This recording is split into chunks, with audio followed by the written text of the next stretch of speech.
Have you ever, like, really stopped to think about your reflection? Why you see it so clearly in a mirror? Or even, why a flower looks bright red when the sunlight hitting it is, well, white. It's all down to something we basically swim in every day, but maybe don't think about much. Light energy. So today, that's our deep dive. We're getting into the world of light. We've got this great set of notes here, really comprehensive stuff, covers how light travels, that incredible speed, and drills down into how we actually see color. Yeah, and our mission really is to pull out the key stuff for you from all this material. We want you to get a solid handle on the basics, the principles that shape everything you see, from seeing yourself in the morning to looking at your phone screen. The aim is you walk away feeling, well, pretty clued in about light, maybe even see it a bit differently. Okay, let's start at the beginning then, the most basic idea. Light is energy. It's the energy that lets us see. And it's funny, we say see light, but you don't actually see light itself, do you? No, that's a great point. You see objects because light is present. Light hits an object, bounces off, and heads into your eyes. That's sight. And the reason this works so well, the reason things look sharp and clear, is that light travels in perfectly straight lines. Uh-huh. Rectilinear propagation of light, that's the technical term. Right. And the notes give a simple example. That's why opaque things cast shadows. If light just, curved around stuff. Those shadows, exactly. It's that straight line travel. And the speed it travels at. Oh, it's staggering. In air or a vacuum, it's constant. 3 times 10 to the 8th meters per second. Which is hard to picture. How fast is that, really? It's about 300,000 kilometers every single second, or roughly 186,000 miles per second. I mean, it's the ultimate speed limit in the universe. Nothing goes faster. Wow. Okay. But here's something really interesting. That speed isn't always the same. When light goes through something transparent like water or glass, it actually slows down. Really? By how much? Well, in water, it drops to about 2.25 times 10 to the 8 meters per second.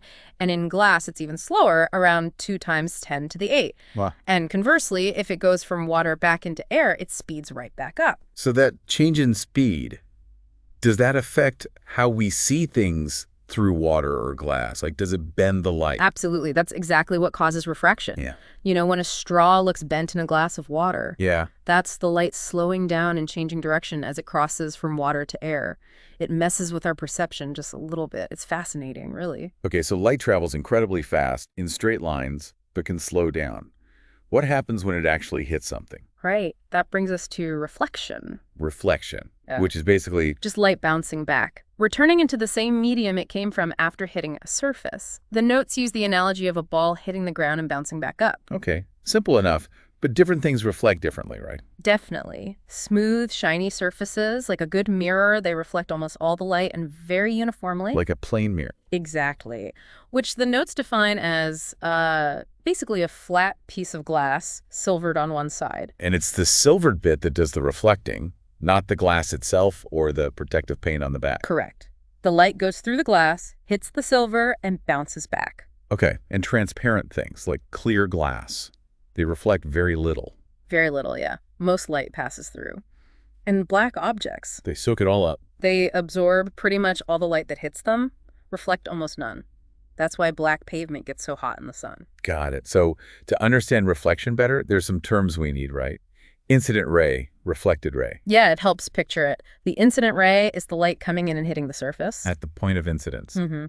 And the reflected ray is the light bouncing off. And then there's the normal, which sounds technical, but is just an imaginary line drawn perpendicular, like at a 90-degree angle to the surface, right at that point of incidence. It's just a reference line. Okay. And we use that normal to measure the angles. Exactly. The angle of incidence, usually called I, is the angle between the incoming incident ray and that normal. And the angle of reflection, R, is between the outgoing reflected ray and the normal. Yep. And understanding those is key for the laws of reflection. The 2 big rules. What's the first one? Super simple, super important. The angle of incidence is always equal to the angle of reflection. So I equals R always. It bounces off at the same angle it came in at relative to that normal line. Precisely. And the second law? That the incident ray, the reflected ray, and the normal, they all lie flat on the same imaginary surface. Like they're all in the same plane. That's it. Keeps everything neat and predictable. What about if light hits a mirror straight on? like along the normal line? Ah, good question. That's a special case. If the incident ray comes in at 0 degrees to the normal, perpendicular to the mirror. Angle of incidence is 0. Right. So the angle of reflection must also be 0. The light just bounces straight back along the path it came, retraces its steps. Okay. Now, the notes talk about 2 types of reflection, regular and diffused. Yeah.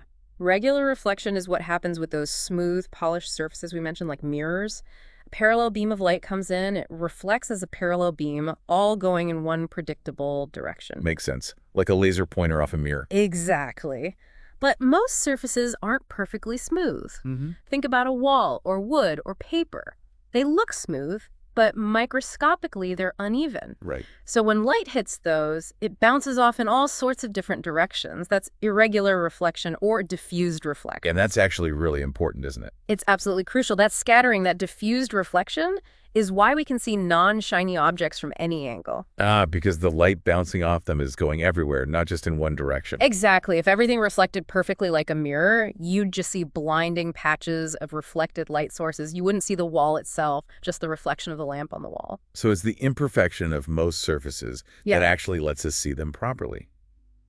Wow. It's what makes the world visible, really.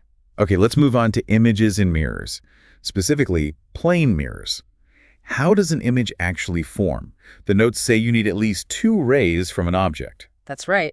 To figure out where the image appears to be, you trace at least 2 light rays coming from a point on the object, see how they reflect according to the laws we just talked about, and then see where those reflected rays seem to come from.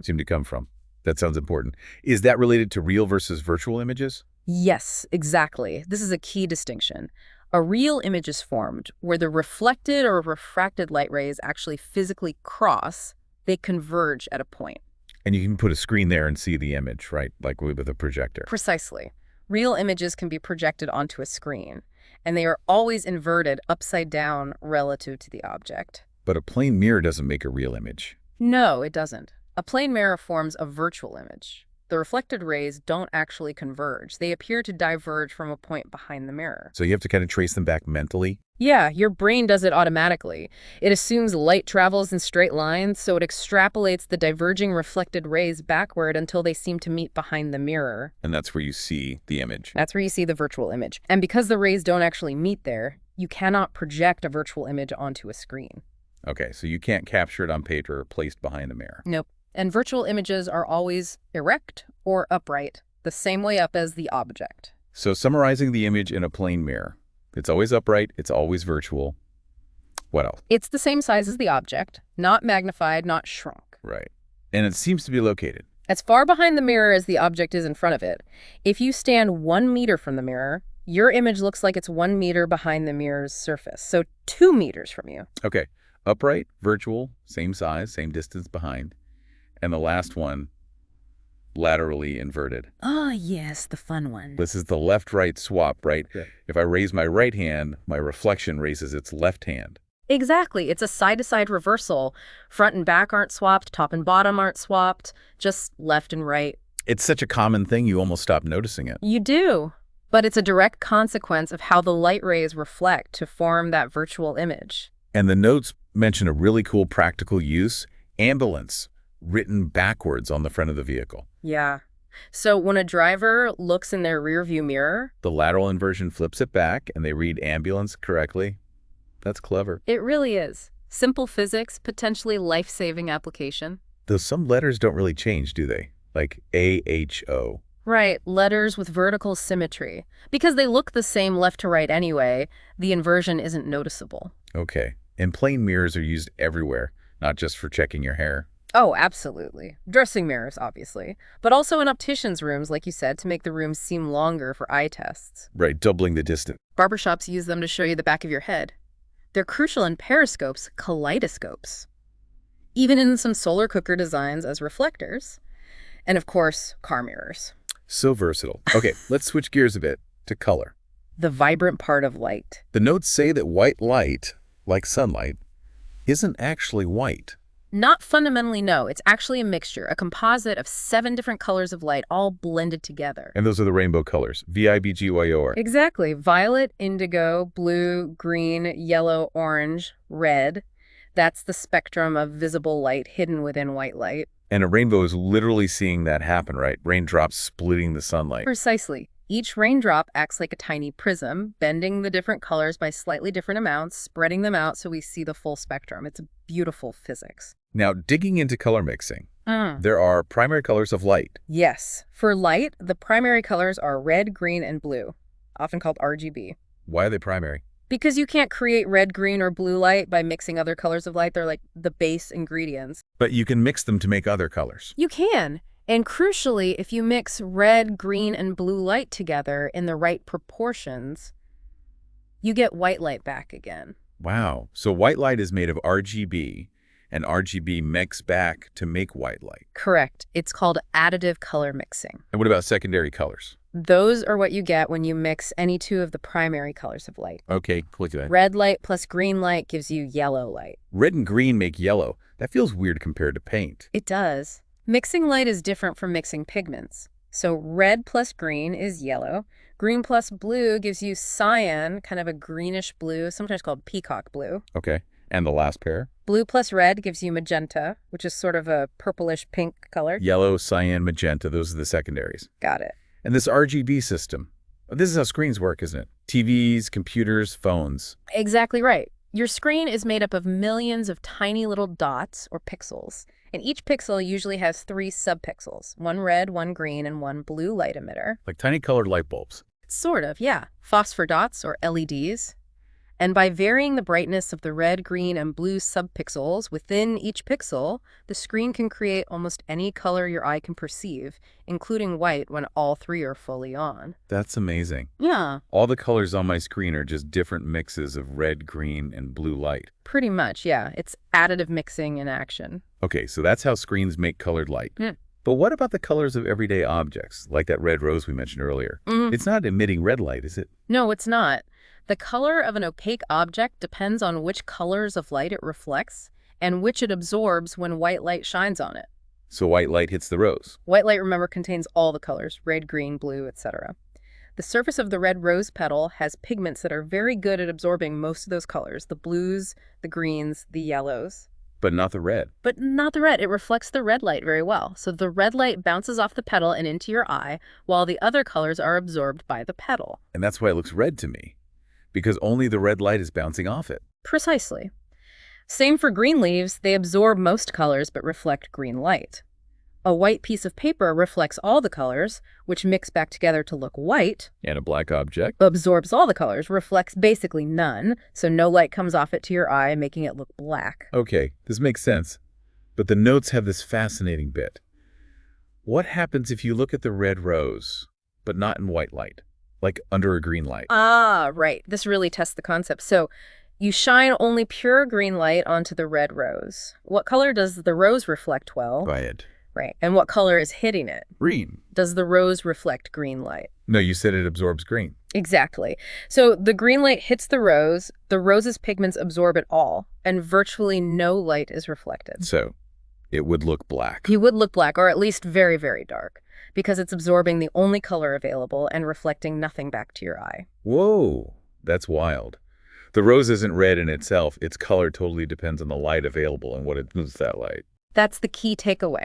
Color perception is an interaction between the light source, the object's properties, and our eyes and brain. What if you shone red light on the red rose? Then it would look very bright red, because it's being hit only with the color it reflects really well. It would reflect almost all that red light. Mind blown. Okay, and quickly, transparent objects, like colored glass. Similar idea, but about transmission, not reflection. A piece of red glass or cellophane looks red because it lets red light pass through it, while it absorbs the other colors, green, blue, etc., from the white light hitting it. Got it. Absorbs what it is and transmits what it is. You could put it that way, yeah. Wow. Okay, so we've covered a lot today, from light just being energy that lets us see, to its dead straight path and incredible speed. How that speed changes in different steps. Simple but strict laws of reflection, how mirrors work, those virtual laterally inverted images. And then diving into color white light being a mix, primary and secondary colors of light, how screens work. And finally, how the color of an object is all about what light it reflects or absorbs. That red rose example is going to stick with me. It's a good one. It really highlights how much is going on behind the scenes of just seeing. A really comprehensive deep dive. Yeah. And now that you have a grasp of these fundamental ideas, light speed, reflection, how color works through absorption and reflection, just think for a moment how these invisible rules are constantly shaping literally everything you see. Every reflection, every shadow, every single color. It's all governed by these principles. It kind of raises a question, doesn't it? Now that you understand a bit more about the hidden mechanics, how might that change how you actually look at and perceive the world around you day to day? Might make the ordinary seem a bit more extraordinary, perhaps.